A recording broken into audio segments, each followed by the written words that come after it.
Is there a time travel portal in Greece? Here's what a researcher claims. Time portals, as their name suggests, gates and portals that unite the three streams of time that is the present, the past, and the future.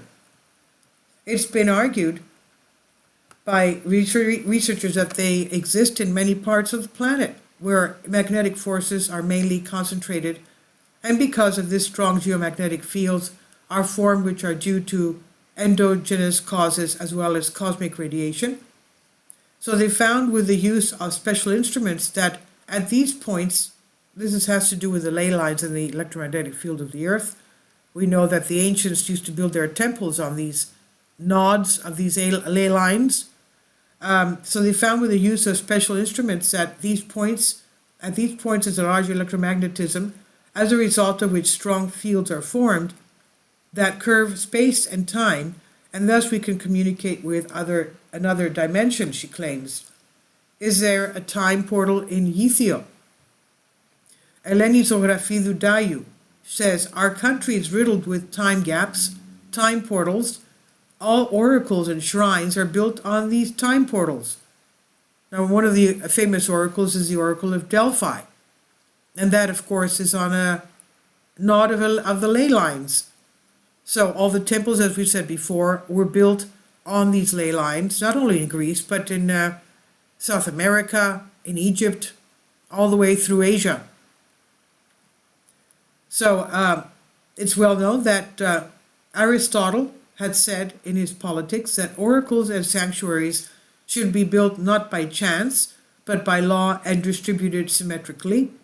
Of course, time gates don't always open. They open only during equinoxes and solstices.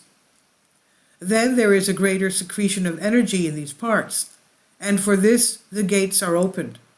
For example, don't they say that at Christmas the goblins come out and when the lights arrive, they disappear?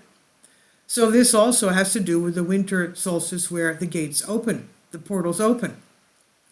A time portal in Ythio.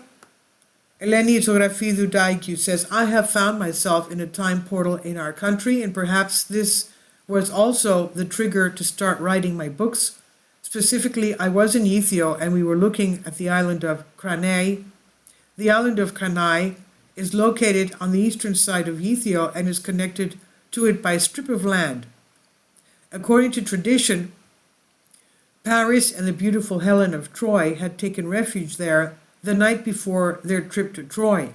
On the islet is the Tsanetaiki Tower, which houses the Historical National Museum of Mani, of the Peloponnese, a chapel of St. Peter, and a lighthouse.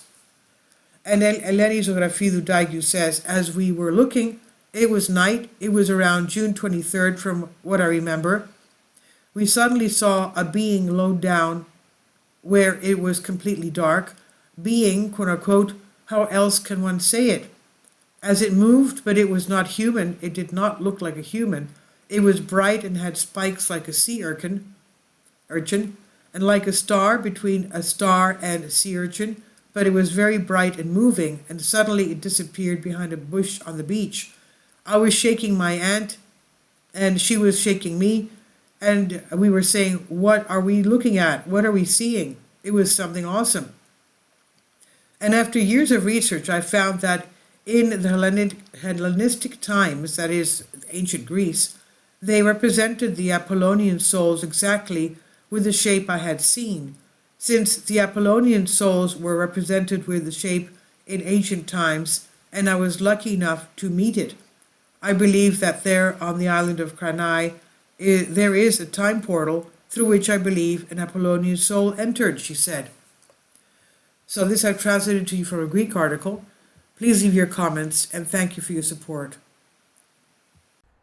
Kindly support my Patreon account. The daily posts are 5 videos daily, and they are totally different from what I have on my YouTube channel.